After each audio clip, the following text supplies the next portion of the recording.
전능하사 천지를 만드신 하나님 아버지를 내가 믿사오며 그 외아들 우리 주 예수 그리스도를 믿사오니 이는 성령으로 잉태하사 동정녀 마리아에게 나시고 본디오 빌라도에게 고난을 받으사 십자가에 못 박혀 죽으시고 장사한 지 사흘 만에 죽은 자 가운데서 다시 살아나시며 하늘에 오르사 전능하신 하나님 우편에 앉아 계시다가 저희로서 산 자와 죽은 자를 심판하러 오시리라.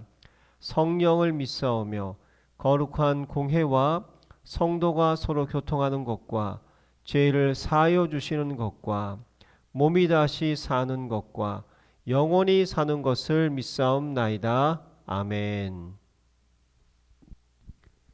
하나님 아버지가 주신 영적 신분 선포문.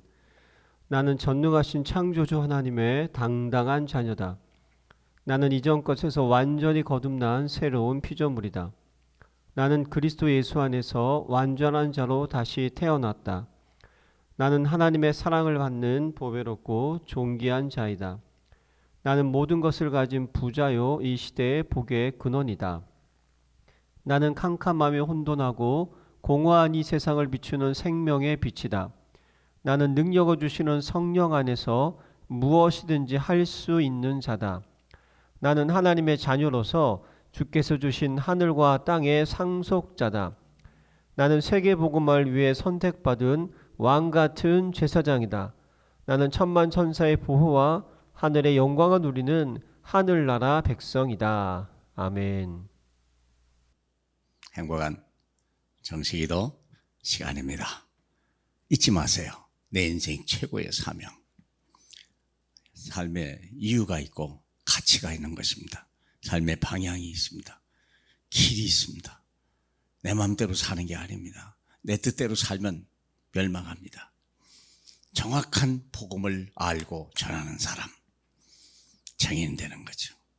우리 사도행전 17장 1절로 4절까지 보면 그들이 암비볼리와 아볼로니아로 다녀가 데살로니가에 이르니 거기 유대인의 회당이 있는지라 바울이 자기의 관례대로 그들에게로 들어가서 새 안식일에 성경을 가지고 강론하며 뜻을 풀어 그리스도가 해를 받고 죽은 자 가운데 다시 살아나야 할 것을 증언하고 이르되 내가 너희에게 전하는 이 예수가 곧 그리스도라 하니 그 중에 어떤 사람과 경건한 헬라인의 큰 무리와 적지 않은 귀부인도 권함을 받고 바울과 시다를 따르더라. 정확한 복음을 설명해 주는 거예요. 데살로니가 교회에. 그랬더니요, 귀부인과 헬라인이 돌아왔다고 그랬어요. 엘리트들이 돌아온 거예요. 기가 막히네. 정확한 복음을 내가 알고 누리고 정확한 복음을 전달할 수 있고 정확한 복음에 대한 증인이 될 수 있냐. 그것이 내 인생의 최고의 가치입니다. 그래서 예수 안에 모든 답이 다 있다. 그게 믿어져야 되는 거예요. 예수 말고 물론 다른 거 있어도 되고 없어도 되는 거예요. 예수 그리스도 안에 있으면 모든 것이 다 공급이 되는 겁니다. 때를 따라서, 상황 따라서. 그렇죠. 은혜의 보좌 앞으로 나가게 되는 길이 열린 거죠. 하나님의 은혜로 말미암아 그 믿음으로 우리가 구원을 받은 거예요. 공로 하나도 없어요. 힘쓰고 애쓰는 거 하나도 없어요. 그래서 알고 보니까 그 안에 모든 것이 all in one. 놀랍잖아요. 그걸 발견해야 돼요. 그걸 발견하지 못하면 또 다른 것 찾아요. 예수 그리스도가 가지고 온전하지 않다라고 하면 큰일 나는 거예요. 그때부터. 타이타닉 배를 탔는데 이 배가 안전하다. 난공불락의 이런 성이고 난공불락에 절대 난파할 수 없는 사람입니다. 틈이 없으면 안 돼요. 틈이 생겼다니까요. 그래서 망한 거예요. 크게만 어림이냐? 아니요. 작은 틈 하나만 있어도 곤란해지는 거예요. 더 이상 방주가 아닙니다. 아시잖아요? 그래서 올인원이 각인 뿌리 체질돼야 돼요. 예수 하나 한 번으로 충분하다. 그 예수께 잡힌 게 달려고 그의 죽으심과 부활에 내가 참여하려고 바울은 달려갔다고 그랬지 않습니까? 각인 뿌리 체질. 그리고 우리가 이제 사명을 감당해야 돼. 답이 분명하다면 제사장 왕 선지자의 사명을 감당해라. 베드로전서 2장 9절에 보면 이렇게 써 있죠. 너희는 택하신 족속이요 왕같은 제사장들이요 거룩한 나라요 그의 소유가 된 백성이니 이는 너희를 어두운 데서 불러내어 그의 귀한 빛에 들어가게 하신 이의 아름다운 덕을 선포하게 하려 함이라. 왕같은 제사장인데요, 그 이 복음을 선포할 수 있는 선지자의 축복을 우리가 누린 거예요. 다른 사람은 할 수 없어요. 대통령에게 나라를 잠깐 지도하라고는 했지만 나라를 살리는 데는 무능한 것입니다. 대통령이 국민의 요구를 들어줄 수 있습니까? 어림도 없습니다. 누가 하는 거죠? 하나님이 하는 거예요. 성삼위 하나님만이 할 수 있고 보좌의 권세를 가진 우리에게 모든 걸 달린 거예요.